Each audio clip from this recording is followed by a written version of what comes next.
আপনার যে দুঃখটা আজকে আপনাকে কাঁদাচ্ছে, আপনার যে কষ্টটা আপনি কারোর সাথে ভাগ করে নিতে পারছেন না, যে কষ্টের জন্যে আপনি কাটাচ্ছেন বিনিদ্র রজনী, আপনি কি জানেন আপনার এই কষ্ট আপনাকে ভেঙে দেওয়ার জন্য আসেনি, আপনাকে নতুনভাবে গড়ে দেওয়ার জন্য এসেছে।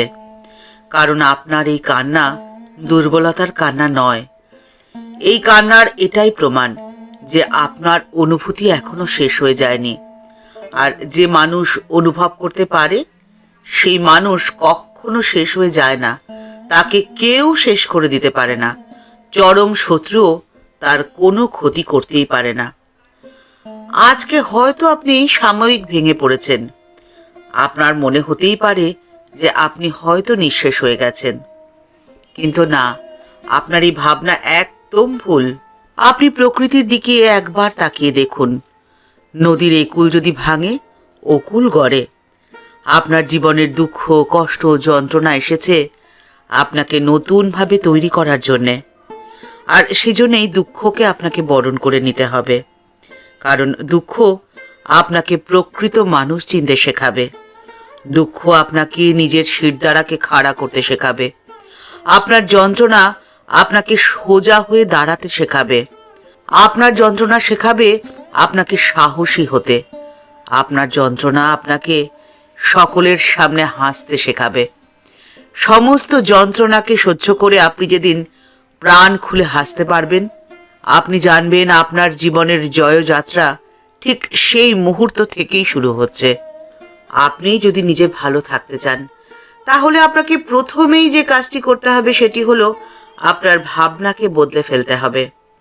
আপনার একটি ছোট্ট আশা যে আপনার দুঃখ, কষ্ট, যন্ত্রণা অন্যেরা বুঝবে। আপনার এই আশা বা আপনার এই ভাবনাই আপনার পথ চলাকে দিনে দিনে আরও কঠিন করে তুলবে।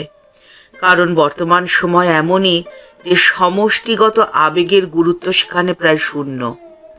বর্তমান সময় মানুষ খালি নিজেরটুকু বোঝে, ব্যক্তিগত সুখ আর স্বাচ্ছন্দ্যকে এতটাই অগ্রাধিকার দেয় যার জন্যে স্বার্থপরতা মাথা চাড়া দিয়ে উঠেছে, আর যার ফলে একাকিত্বের যন্ত্রণা শরীর আর মনকে অবশ করে রাখে।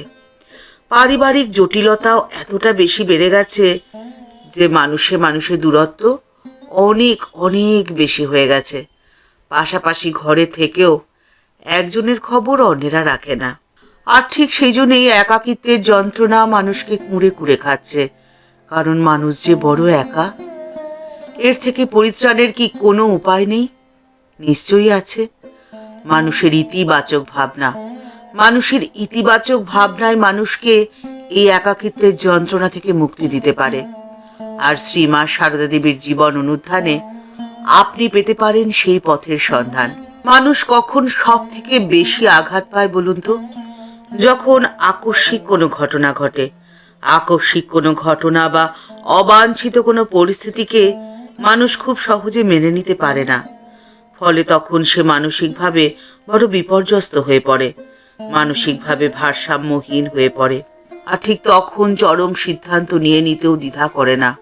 কিন্তু এভাবে তো জীবন চলে না। শ্রীমা সারদা দেবীর জীবনের দিকে আমরা যদি তাকাই, তখন দেখতে পাই ঠাকুর শ্রী রামকৃষ্ণ পরমহংসদেবের দেহান্তের পরে শ্রীমায়ের জীবন শুধু নিঃসঙ্গ নয়, নিঃসম্বল হয়ে গিয়েছিল। ঠাকুর মাকে বলেছিলেন, তুমি কামার পুকুরে থাকবে, শাক বুনবে, শাক ভাত খাবে আর হরিনাম করবে। ঠাকুরের নির্দেশ মা মেনে নিয়েছিলেন। ঠাকুরের নির্দেশ শিরোধার্য করে শ্রীমা কামার পুকুরে গেলেন। অত্যন্ত ধৈর্যের সাথে নীরবে তিনি অশেষ কষ্ট সহ্য করে গেছেন দিনের পর দিন। এমনও দিন মা কাটিয়েছেন যখন ভাতের সাথে নুনটুকুও মার জোটেনি, কিন্তু মা সব সহ্য করে গেছেন। একদিকে জগৎ জননী মা শারদার পার্থিব শরীর নিঃসম্বল নিঃসহায় অবস্থায় রয়েছে, অন্তত বাইরে থেকে তেমনটাই মনে হচ্ছে। আর অন্যদিকে গ্রামবাসীদের চরম দুর্ব্যবহার। অশিক্ষিত, অনুদার, সহানুভূতিশূন্য গ্রামবাসীরা মায়ের সাথে এতটাই রূঢ় ব্যবহার করেছিলেন যে মা সেই ব্যবহারে অত্যন্ত আহত হয়ে পড়েছিলেন।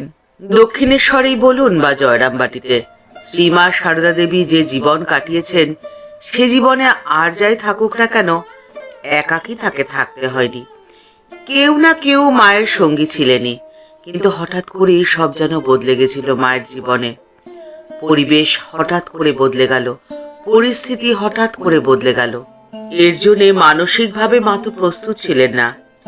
মা যেমন সহজভাবে দারিদ্র্যকে গ্রহণ করেছিলেন, ঠিক একই রকম সহজভাবে গ্রহণ করেছিলেন মায়ের একাকিত্বকে। এই জটিল এবং কঠিন পরিস্থিতির সাথে মোকাবিলা করার জন্যে কোন শক্তির প্রয়োজন?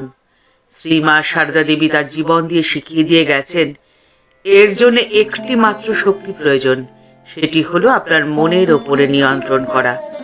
আর এর জন্যে 4টি বিষয়কে আপনাকে লক্ষ্য রাখতেই হবে। প্রথম শান্তি, দ্বিতীয় স্থৈর্য, তৃতীয় অচঞ্চলতা এবং চতুর্থ নীরবতা। শ্রীমা বলছেন সাধনার এরাই হচ্ছে ভিত্তি, স্থৈর্য, শান্তি আর আত্মনিবেদন।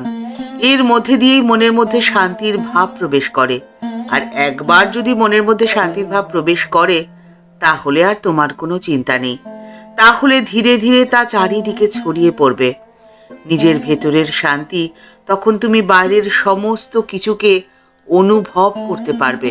তখন আর তুমি কোনো পরিস্থিতিতেই অশান্ত আর অস্থির হবে না। মন থাকবে শান্ত এবং সুন্দর। শ্রীমা বলছেন শান্ত থাকা খুব দরকার। নিজেকে দৈব শক্তির কাছে মেলে ধরতে হয়। তখন ওখান থেকেই মনের মধ্যে আসে অনেক আলো আর প্রচুর শক্তি। অফুরন্ত শক্তির উৎস তুমি তোমার মনের ভিতরেই পাবে। তখন আর অস্থিরতা তো তোমার থাকবে না। তোমার জীবন হবে সুন্দর, সে তুমি যেখানে যে অবস্থাতেই থাকো না কেন। শ্রীমায়ের জীবন অনুধ্যানে দেখা যায় যে জীবনের বিপর্যয়, বিষাদ, অসহায়ত্বকে তিনি অবহেলায় দূরে সরিয়ে রেখেছিলেন। মনের ওপরে যে কতটা নিয়ন্ত্রণ থাকলে এই কাজটি করা সম্ভব, তা হয়তো আমরা কল্পনাও করতে পারবো না।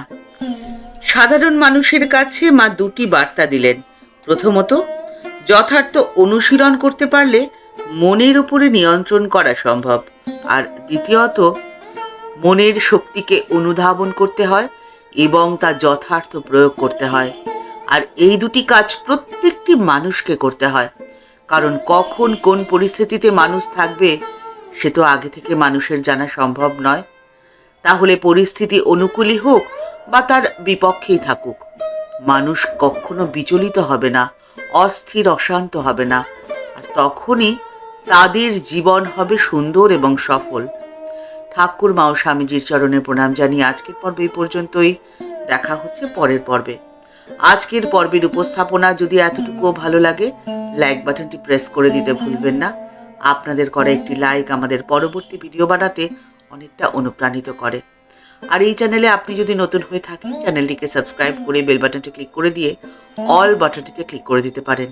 তাহলে এই চ্যানেলে ভিডিও আপলোড হলেই আপনার কাছে প্রথমে নোটিফিকেশনটি যাবে। সবাই ভালো থাকবেন, সুস্থ থাকবেন। দেখা হচ্ছে পরের পর্বে। নমস্কার।